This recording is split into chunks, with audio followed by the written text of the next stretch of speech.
Tres Hombres. Tres Hombres. Tres. Hi fans of high quality entertainment. Continuing my ranking and reviewing of ZZ Top, there's two more videos coming up with Glenn Kellaway from the basement. One is he's talking about all of his really cool concert experiences. He saw Jimi Hendrix in 1969. So stay tuned for that. And also the other video with Glenn, we've exchanged 5 CDs that the other person has not heard, and we're going to review them in the next couple of weeks, then get back together and talk about what we thought of each other's CDs. So that video is coming up. And then, of course, I'll continue with this series.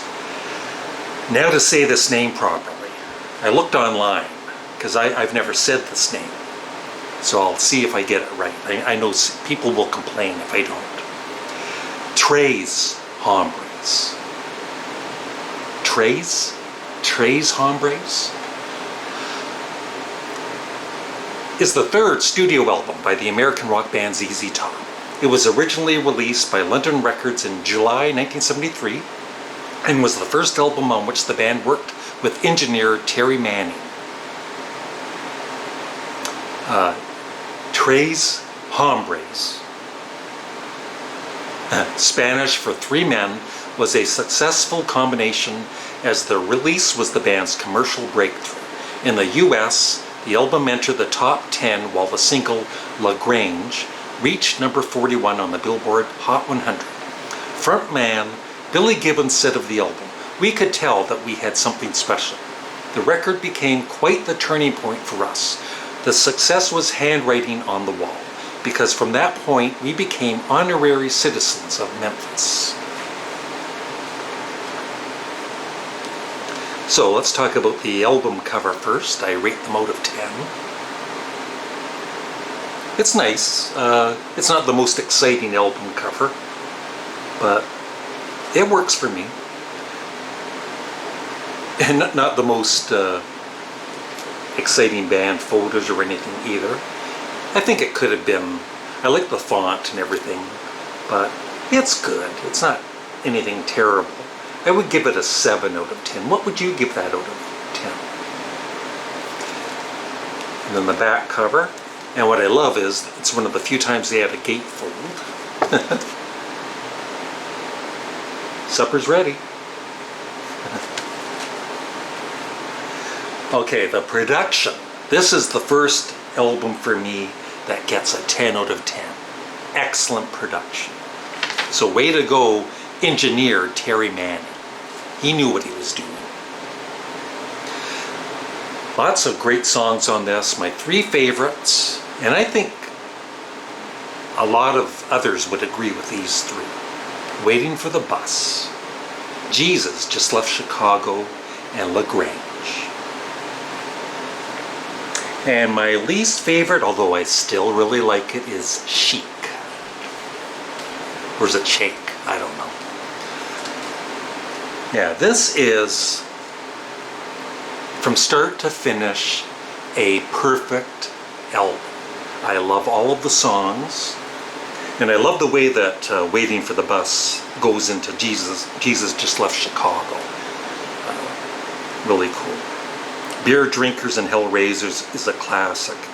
Master of Sparks, Hot Blue and Righteous, Move Me On Down the Line, kind of a more poppy, really catchy song by ZZ Top. Precious and Grace, La Grange, of course. La Grange is, it's one of those great songs which I never need to listen to again in my whole life. But you know, when I do, I don't dislike it or anything. It doesn't bother me. It's just one of ZZ Top's greatest songs. If it's overplayed on the radio, you can't blame the song, right? It's a great song. Yeah, and then Chic and Have You Heard. Maybe Have You Heard isn't the strongest track to end the album, but it's still a great song. So overall, just like I said, from start to finish, it's a really enjoyable album to listen to. If you're a fan of ZZ Top, I'm sure this would be near the top, if not at the top, for their whole discography. And at least for now, I give it an A+, my first A+, for this series, and it goes to number 1. What is funny though is the first time, you know, when I knew I was doing a series, and so I was starting to listen to these albums again. I don't know their first 3 albums as much as their later ones. You know, not that I haven't played them, but I just haven't played them as much. And I think the first time I played Trey's Hombres, I think I liked Rio Grande Mud just a touch more. But then on further listens, it's like, oh yeah, okay, I see why this album is the most loved of the first 3. Not that Rio Grande Mud isn't a great album. So yeah, I would love your thoughts on Trey or Tress or Tris Hombres in the comment section below.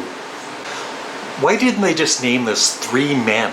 It would be so much easier to pronounce. I can say that easily. 3 Men. See?